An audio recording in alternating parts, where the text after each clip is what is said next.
Hey everyone, welcome back to the channel. Walking Dead Season 11, Episode 22 called Faith just came out on AMC Plus and we got to talk about it. So spoiler warning if you guys haven't seen it yet. And just a reminder, if you're new to the channel, subscribe. And yeah, so hopefully you checked out if you don't want to be spoiled because, yeah, I think Mercer said it best at the end of the episode. Time to fuck shit up.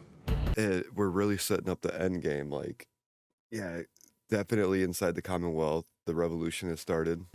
The revolution has begun. And yeah, we finally got some answers. We know that Oceanside has been taken as another outpost by the Commonwealth. We don't know the fate of anybody else besides Luke and Jules, but we finally got the first time we've seen Luke since, like, was it season 10 or is it the beginning of season 11? I don't remember exactly. We also find out that Magna, Princess, Kelly, Ezekiel, are and Nabila are all at the Outpost 22, aka Alexandria. We later find out that Herschel's there, so we finally got some to pay off. We don't know where any of the other kids are. And yeah, so our group finally was able to take Alexandria back after, going through the tunnels and all that. And to be honest, most of the doing was mostly Negan. Because, Negan got to know that Trooper 197 had issues, like he wanted to get transferred so he could see his brother who was sick. And the warden was just a dick and didn't want to let that happen. So, like, honestly, when Ezekiel was pulled up, there was a lot of Ezekiel, but Daryl and Connie saved the day by killing the warden while he had Kelly. And since the other kids besides Herschel weren't there, Rosita's going wild and like wanting is fucking up the warden. Ends up, he gets his walker eaten by the face. Can't help but think that it isn't looking good for Rosita because she isn't thinking clearly. She's thinking impulsively, which rightfully so. She's a mother, but that typically doesn't go too well in the Walking Dead style of shows. So these last two episodes, we could see her demise. Um, but yeah, I really like, we got really good moments between Maggie and Carol again, like how Maggie's like, oh, I don't think it was fair for me to bring a kid in here. Is that selfish? And Carol like reassures her, you're gonna make the world a better place for him and because of him. And yeah, so we don't know where the other kids are. And like I said, we finally got to see Luke and Jules again. And that's how we found out about Oceanside. And Oceanside's, now a new outpost, and they're looking for the people who are still running from Oceanside, shoot to kill, same thing that we've seen from Outpost 22, that episode. And yeah, so they're on the run. They do the Walker Guts trick. And this really interesting because while they're walking, it's like the Commonwealth were searching the herd of walkers like really, really thoroughly. And in the back of our minds, our group is thinking about the climbers. I don't know if they, well, that's what they kind of dubbed those variant walkers.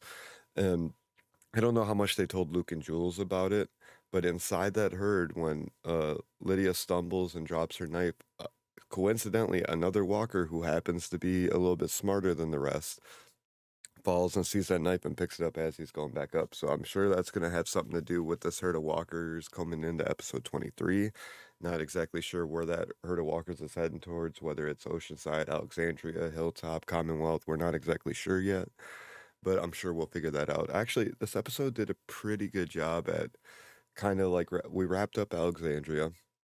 We wrapped up the trial, which I'll talk about in a second, and it gave us an answer about Oceanside, and it's still moving forward with that. So it did pretty good. Like two and a half things out of the three things that were going on in this episode were kind of like wrapped up. And the only thing I could really complain about on this episode was the pacing was kind of all over the place, but the way it ended really kind of like shook that for me because I had a lot of fun. I thought it was really cool. I thought it was really good.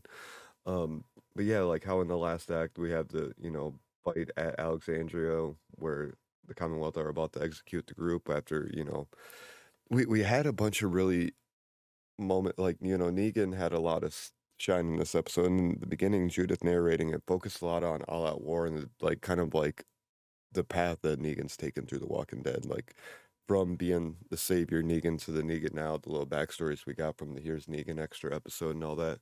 So like we knew it was going to be a lot about him. Obviously, Ezekiel and Negan got into it again, and I thought at that moment when like he's like, "I'm gonna do me," I thought he was about to go turn Ezekiel in when he went to go talk to Warden, but really I guess he was making it about himself. And I think that's where the episode title of Faith comes in because like Negan had faith something good would come out of that. Um, I haven't talked about the trial too much yet, but Yumiko and Eugene had faith that Mercer would do the right thing. And I'm not exactly sure how to make a correlation to tie it in with the group that was going into Alexandria, but those were the two instances that I found it. And yeah, so that was a big moment, big speech from Ezekiel. And then we have the trial, which I'm really happy like they kind of moved through the trial as quickly as they did because I didn't want it to go on forever. We only have a few episodes left, and I think they did it pretty good, if I'm being honest. Um, Basically, the whole thing, Yumiko knew that they're probably going to lose the trial when they're going into it, but she's trying to change the mind of the Commonwealth residents, and it seemed like she was doing a pretty good chance of that. Even Eugene brings that up when he hears the people protesting outside his cell, and they're trying to get Mercer to speak on the stand because he's one of the few people that like enough people will trust, and if he speaks out and he knows what's going on, it'll it'll mean something. It'll impact it.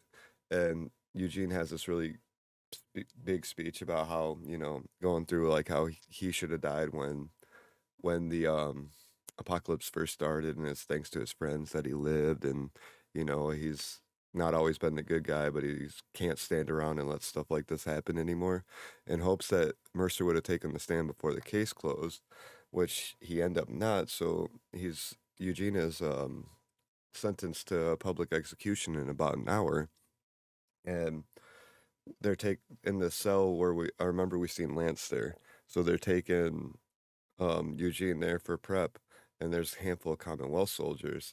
But then we just get one of the most badass lines of the whole thing. He like gets the stare down with Mercer and Eugene, and he's like, "It's time to fuck shit up." We get this intense music where the revolution is upon us. It's time.